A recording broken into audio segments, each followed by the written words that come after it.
it's very rare that I get to speak to someone in my own province here in Canada. Normally, we're speaking to people in different places around the world. And this is very exciting for me because the gentleman I'm going to introduce you to, Cam Zimmer, the Director of Communications and Public Relations for Federated Co-ops Limited, is someone who, I mean, I'm not going to flatter.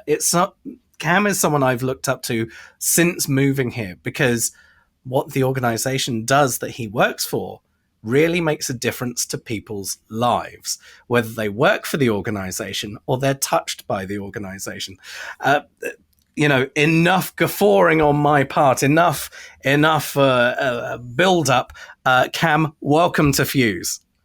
Thanks for having me. The vast majority of people in the other countries probably don't know about Federated Co-ops. So let's start with, what is the organization? Sure. So Federated Co-ops, it's a bit of a mouthful, but really we're a co-op to co-ops. So the organization that I work for, it's really working for the brand of co-op, which some other countries have that as well. UK actually has a co-op brand and network that's quite prominent. So similar to that, the co-op that I work for serves 160 local co-ops across Western Canada. Each of those are independent. Technically, they're independent businesses. They have their own boards and members, and they serve their own communities. But all told, it adds up to about 500 communities that they're in, about 2,500 retail and commercial locations served across Western Canada and actually right up into Arctic Canada, which goes all the way up to into the Arctic Circle. There's a co-op in the most northern community. I might need a fact check on this, but the most northern community in the world, I believe, that's populated. So with all that and the scale of your organization, as I understand it, effectively the owners, like in any co-op, are the members. The members are a part of the co-ops, and the co-ops, all of the co-ops effectively own collectively the Federated Co-ops. Is that kind of the structure? Yeah, so just to put it simply, the co-op in my home city, if you're a member of that co-op, you're also an owner of that. So essentially you have a share or a stake or a vote. You can even show up to a board meeting and decide who runs that business and who represents you and what sort of things that co-op invests in. But you are a member. There's things that come with that, like if your co-op has a profit and it's able to share that, it shares it back with members at the end of the year. There's an equity account that you have as well that kind of gathers up over your lifetime. But you're a member in something bigger, a co-op, and you're an owner of that. So there's, like I said, there's about 160 of those individual co-ops. And if you're a member of your local one, you have all of those benefits to being part of that. And so all of those organizations, they also are part of the co-op that I'm part of, which is Federated Co-op. So they all own a share or a stake in that larger co-op. And so what we do is supply them. So we supply, fuel, because a lot of the co-ops sell fuel and petroleum. We supply agriculture products to the ones that work in rural areas. We supply food to the ones that run grocery and food stores. We supply building supplies to the ones that run home centers for contractors and DIYers. So that's kind of our role. And then just to support them overall in different things like marketing and finance and all the things that you need to run a business. So together we call ourselves a federation. So that's where the Federation of Federated Co-op comes out. And it's a really interesting business model. The layers to it are actually one of the reasons why I was attracted to joining it. I found that really interesting as a communicator. I have worked for top-down businesses and organizations. I've worked for large governments before where, one person at the top says go and everybody figures out how to make that happen. But in a cooperative model, it's almost the opposite. It's a bottom-up, people-first approach, and you really have to persuade. I use that in a good way, not a deceptive way, but you have to use persuasive communications and collaboration in order to come together and to do something meaningful. There's a large recent research study that was done internationally on cooperatives, and they found that cooperatives do tend to take a little bit longer to make a decision, which sometimes can be a competitive disadvantage. But long term, they tend to make really good decisions, and they tend to make decisions that stick, because once you've gone through that process and you've got everyone on board, you tend to be really committed to it. So I found that really fascinating, and I didn't necessarily know everything I was getting myself into when I signed up, but it's been a great ride. I really appreciate being part of an organization that is a values-based organization, and it can do that while still providing real value to real people. So things, basic human needs like food and fuel and all those pieces, we supply all of that, but we also do a lot of good in the communities where we operate, and reinvest back in them. So all of those are really great things. I'm proud to be part of that. And as a communicator, like I said, it presents a unique but really interesting challenge that I appreciate, and it gets me up every day and going and trying to figure it out. When it comes to the public relations side, and when you've got so many stakeholders internally, rather than a board and a leadership, and here, boom, this is our strat plan. There's got to be a lot more negotiation that goes on, as you hinted at, before any assets can be put together. And then, is it a case of iteration? Is it a case of revision and then presenting and presenting? Or once a strategic direction's done, is it then handed over to your team to make it happen? Yeah, there's a lot packed into that question, so I'll do my best to unpack it. But I guess to the first part about sort of the negotiation part of it, uh, it's a small p political scenario, I would say. So anytime you have a group of independent people, or in this case, a group of independent organizations, there is negotiation, there's trying to build understanding. And there's that persuasive piece, like I mentioned. Um, so we have to go through that process on a lot of large initiatives. When it comes to marketing, communications, brand, uh, the simplest way we boiled it down, and I can't take credit for this, it was another leader in our organization who really boiled it down to, we try and centralize for efficiency and localize for effectiveness. So we each have our role to play. The group I work with, Federated Co-op, we try and take the centralized for efficiency approach. So what can we provide that provides consistency, provides a standard, then, and kind of provides an umbrella, so to speak, to work under for all of those individual co-ops, and then they localize it. So which I feel, and our model is based on the belief that that localization aspect is really what makes us different, and it's localization in a meaningful way. Um, right down to the money that's reinvested back into individual communities, and it never leaves those communities. It's a cycle that happens in those communities. But even from a communications and brand and marketing perspective, the message is the high level message is there, but each one can localize it so that it's meaningful to them and their community. And there was a time, I would say, when there was sort of a draw to the warm glow of the competitors' model of pushing out one message and trying to fit everyone inside that one message box.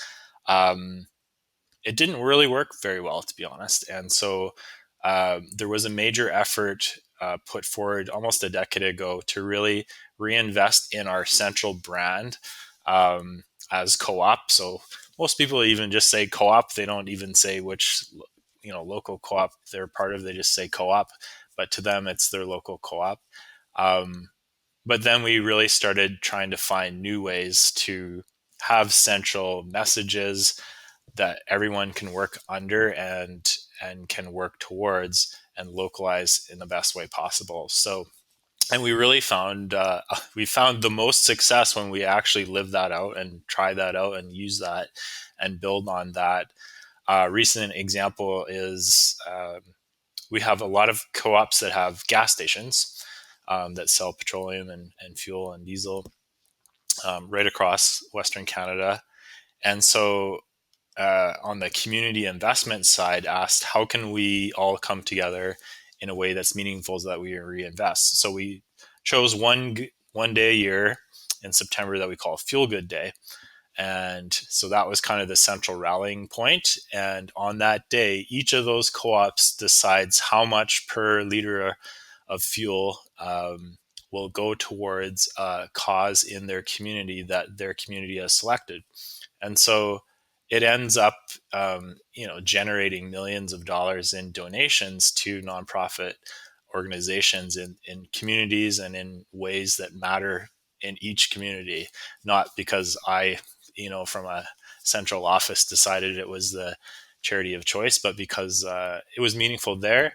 And on the communication side, the public relations side, it's been fantastic. Like we'll get 2 to 3 times the results of something that we would do centrally because what is shared in the community, the causes, the people there, it's all meaningful to them. So local media, social media, the people following those co-ops, they really identify it with it way more than when we try and, read the wind of what might be appealing to everyone, which is never a great strategy.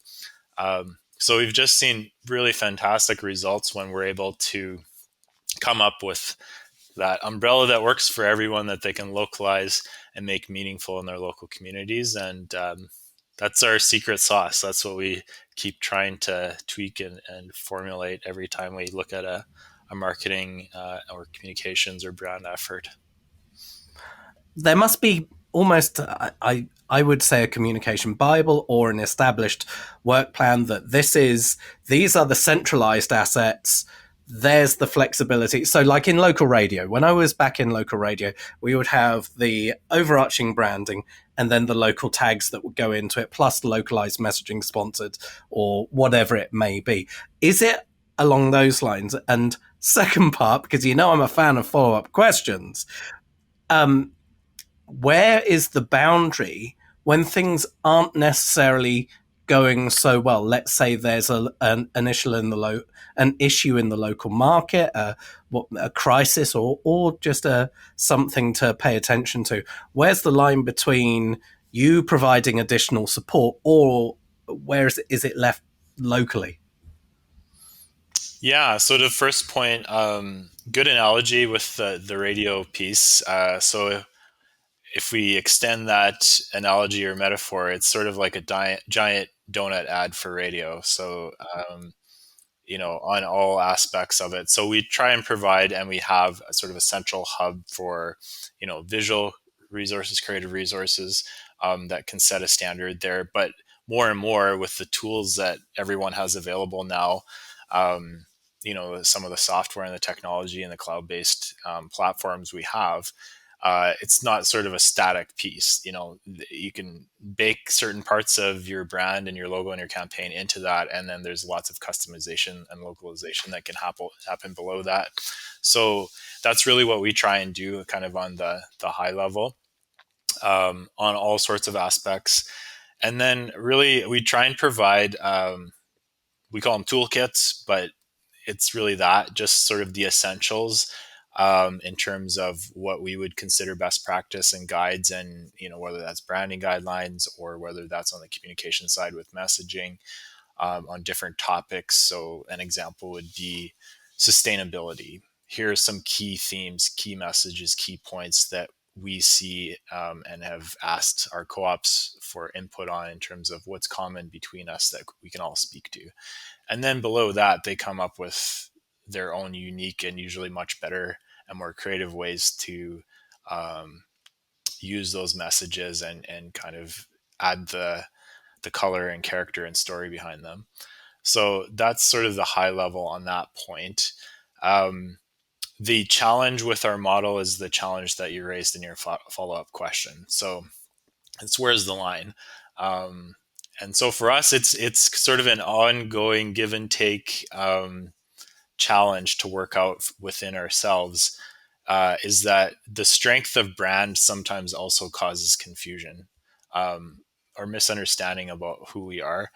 And what we're really concerned about is not losing the localness, to use that term, um, in the push for a central and really strong brand. And we're constantly keeping our ear to the ground, figuratively, but through analytics and otherwise to monitor where that conversation's at. We hear it a lot, especially probably in smaller communities where they start equating because you have a strong brand that you're the same as other companies that have a strong brand, the big names that everyone knows. And so it's really hard to bring that back and say, no, you're still true to yourselves and your community. That's the way it works. We just have a strong identity together. So it's a constant challenge when it comes to things like you mentioned, like crises. It just adds another layer of complexity. So we have, like all large organizations or networks of organizations, complex issues. So if there's a crisis in one, sometimes if you're on the other end, the interpretation is, oh, because I'm in this part of Western Canada, it must be the same thing that's going on as over there, when a lot of cases it's not. It is localized. But there can be confusion that way. So really we try and do our best to work directly with local co-ops in those situations, and help speak to it in terms of a brand, to help understanding of, here's kind of the big picture, but then here's why this is actually a local issue. And we work with the local co-ops in that case to sort of not isolate it, but to really focus it on the area where it is. Cam, this has been fascinating. I hope to reconnect with you on a future episode of Fuse. There are so many things that I'd like to discuss, and maybe we'll be able to get you onto a panel, which would be really fascinating. If people wanted to find out more information about you the business professional you are, which social network? And I'm guessing now, I'm guessing it might be LinkedIn because everyone else has said this. Which network could they find out more information and maybe get in touch with you? Yeah, absolutely, LinkedIn.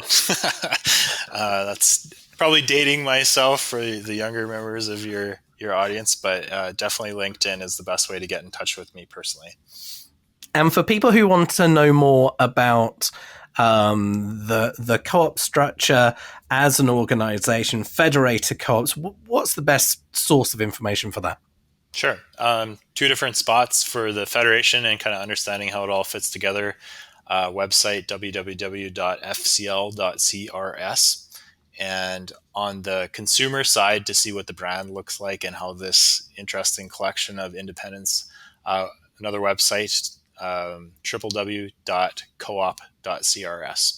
Either of those have a really clean way of kind of putting together the pieces. One's more from that corporate or kind of overarching perspective with FCL, and then the co-op.crs one is from a consumer perspective. You can see sort of how the brand all fits together. Cam, thank you so much for coming on to Fuse. It's painted a clearer picture for me as to the challenges and the opportunities that you have as an organization, and just how, I think that there are a number of people that I've spoken to who, when they're looking at working in different parts of marketing, PR, communication, some exclude working in the cooperative space because it feels quite complex. And I think you've broken down some barriers here. Cam Zimmer, thank you so much for joining us here on Fuse. Thanks so much, Dan. I appreciate the time.